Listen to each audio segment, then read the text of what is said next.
कामकाज केलंय ह्यामध्ये आम्हाला शेवटी मी ह्या जिल्ह्यामध्ये काम करतो, गेले 35 वर्ष काम करतो. अनेकदा ह्या जिल्ह्यांनी आणि ह्या दोन्ही शहरांनी मला मनापासून साथ दिलेली आहे. ह्याही वेळेस तुम्ही पाहिलं तर बऱ्यापैकी नगरपालिकेचे रिझल्ट हे नगराध्यक्षपदाचे काही ठिकाणी चुरशीच्या निवडणुका होत्या, हे तुम्हालाही मान्य करावं लागेल. विशेषतः इंदापूर असेल, जेजुरी असेल, भोर असेल, इवन फुरसिंगी आणि उरळी देवाची असेल, अशा काही भागामध्ये पण तिथेही लोकांनी साथ दिली. काही ठिकाणी शिवसेनेला पण साथ दिली, काही ठिकाणी भाजपला पण साथ दिली, नाही असं नाही. आणि त्या प्रकारे निर्णय झालेला आहे, निकाल लागलेला आहे. त्याबद्दल त्यांचं सगळ्यांचे आभार मतदारांचे. इथं मी चाचपणी करतो, कारण इथं मधल्या काळामध्ये साधारण आमचं अंडरस्टँडिंग ठरलेलं होतं की आम्ही जे मित्रपक्ष आहोत त्यांनी एकमेकाचे उमेदवार घ्यायचे नाहीत किंवा एकमेकाचे माजी पदाधिकारी घ्यायचे नाहीत, परंतु ते घेतले गेलेले.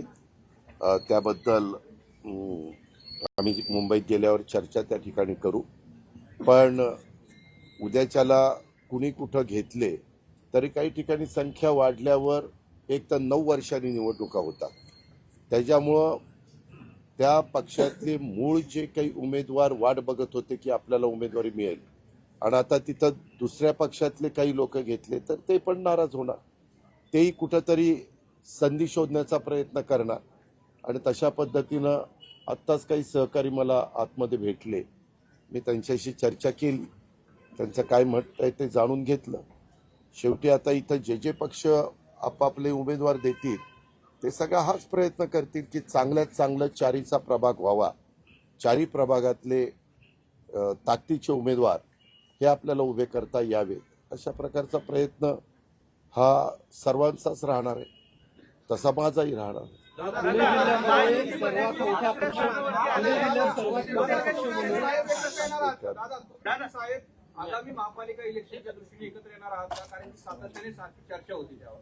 त्याच्यामध्ये आम्ही महाविकास आघाडीत एकत्र काम करत होतो 15 वर्ष काँग्रेसच्या बरोबर. त्यावेळेस आम्ही हा सगळा अधिकार त्या जिल्ह्यांना द्यायचो. आता पण तो अधिकार आम्ही त्या जिल्ह्यांना दिला.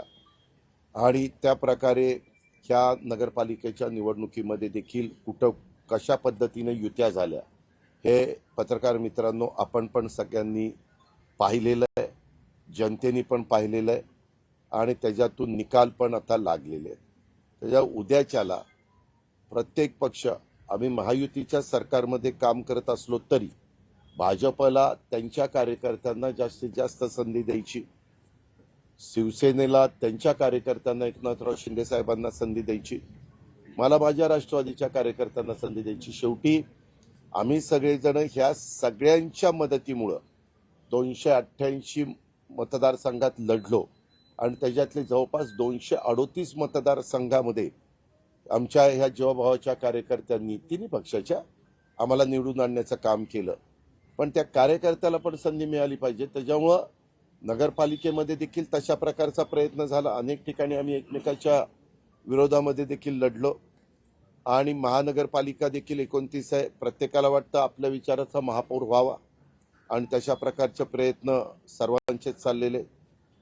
आणि हे सगळं करत असताना तिथली राजकीय परिस्थिती कशी उद्भवते त्या पद्धतीनं तिथले निर्णय हे तिथले जिल्हाध्यक्ष घेतील. त्यांचं म्हणणं आहे की दोन्ही राष्ट्रवादीने एकत्र लढावं, आणि ते म्हणतात की अजित पवार पण तुम्हाला भेटून गेले, तुमचं काय त्यांना मार्गदर्शन राहणार आहे? मी सांगितलं ना, त्यांनी तिथल्या जिल्हाध्यक्षांना, शहर अध्यक्षांना भेटावं, आणि त्याच्यातनं काही समन्वय साधता आला तर पाहावा.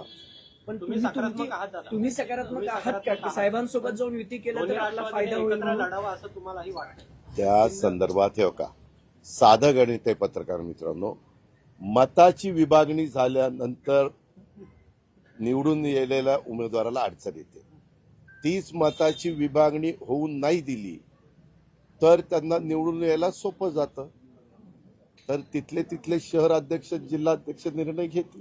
दादा तुम्ही असं बोलून एक प्रकारे संकेत देताय का की आम्ही दोन्ही राष्ट्रवादी म्हणून एकत्र येतोय म्हणून? गटाचे जे अध्यक्ष आहेत म्हणजे सातत्याने विरोध करताना दिसत आहेत, नको म्हणून अजितदारांसोबत. ठीक आहे, जण दिसत आहेत सगळ्यांच्या प्रशांत जगताप ठीक दिसतायत आहे. बाकी. प्रत्येकाला स्वतःचं मत मांडण्याचा अधिकार असतो, तसं ते मांडतायत. तुम्ही आहात सकारात्मक योगेश्वरी, तुम्ही महायुतीमध्ये एकमेकांच्या कार्यकर्ते पदाधिकारी घेण्याचं म्हणजे ठरलं नाहीये. तुम्ही जसं आता म्हटलं, एकूण काल ज्या पद्धतीने भाजपने अनेक पदाधिकारी पुण्यातले गेले, काय तुम्ही नाराज आहे ते? नाही हो का, ह्याच्यात नाराज विराज होऊन चालत नसतं. दादा सुरुवात कुणी जर केली तर दुसराही गप्प बसत नाही असं म्हटलं जातं. तुमच्याकडे काही दादा सुरुवात कोणी केली? दादा सुरुवात कोणी केली? पहिला तुमच्या इथं भाजपचे काही पदाधिकारी झाले, त्याच्यानंतर काल भाजपचे काही लढत आहे. मात्र भाजप तुमचे अनेक नगरसेवक इन्कमिंग त्यांच्याकडे जोरात आहे. म्हणजे अर्थात ते रोखणार कसं तुम्ही? तुमच्याकडे पण जरा तुमच्याकडे पण आहेत तसं. जरा धीर धर, त्यांचे आपल्याकडे येणार आहे. जरा धीर धर, घाई करू नको. रोज आपल्याला बातम्या द्यायच्यात ना. 24 तास आपले चॅनल चालले पाहिजे ना बाबा. आता काय करतो त्यात गारठाय. बारामतीमध्ये एक दुर्दैवी दादा घटना आपल्या घडलेली संपर्कात आहे. आहेत का भाजपचे काही विजय नगरसेवक? उमेदवार भंडारा मुदत आणि जेजुरीमध्ये मी आता मला निरोप आला, त्यांना आपण दवाखान्यामध्ये ऍडमिट केलेलं आहे. डॉक्टरांचं म्हणणं की म्हणजे त्यांच्या जीविताला धोका नाही, काळजी घेत आहेत. घडायला नको होतं, परंतु उत्साहाच्या भरात कधी कधी काही घडतं, त्याची काळजी सगळ्यांनीच घेतली पाहिजे. दादा मुंबई महापालिकेमध्ये नेमकं काय असतं? तुम्ही महायुती सोबतच असणार आहात का कुठे? मुंबई महापालिकेत? अरे बाबा, तिथं मध्ये आम्ही मुख्यमंत्री नंतर सुनील तटकरे साहेब आमची बैठक झाली, त्याच्याबद्दल सीएम साहेबांनी पण काही सूतोवाच केलाय. आम्ही पुन्हा आता 2 दिवसांनी जाऊ, म्हणजे मी उद्या पण बहुतेक इथंच थांबेन, कारण इथं पण बऱ्यापैकी काम आहे. आणि त्याच्यानंतर मग गेल्यानंतर त्याच्याबद्दलची चर्चा करू. नवाब मलिकावरून वाद आहे. महायुतीतले काही मित्र पक्ष विरोध करतायत, कारण की नवाब मलिकांकडे जबाबदारी तुम्ही दिलेली आहे. तेव्हा का त्याला विरोध- प्रत्येकाचं वेगवेगळं मत त्या ठिकाणी असू शकतं, त्यांना त्यांचं मत व्यक्त करण्याचा अधिकार आहे. त्याच्यामध्ये टीका टिप्पणी करण्याचं आम्हाला काही कारण नाही.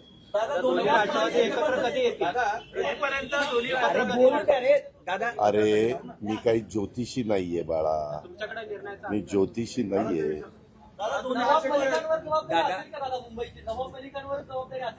अरे आम्ही बसून ठरू ना बाबा, तुझ्यावर जबाबदारी नसेल एवढं नक्की. दादा दोन्ही राष्ट्रवादी एकत्रित येणार तेवढा मुहूर्त सांगा ना आम्हाला. तुमच्या बोलण्यातून संकेत दिसत आहेत की तुम्ही सरळ म्हणतायत की मताची विभागणी व्हायची नसेल तर समविचारी पक्षांनी एकत्रित यायला हवं. याचा अर्थ दादांचा ग्रीन सिग्नल आहे का काकांसोबत आता जायला? ग्रीन आहे का पिवळा झालाय का अजून लालच आहे, ते जरा आज रात्री विचार करून उद्या तुला सांगतो.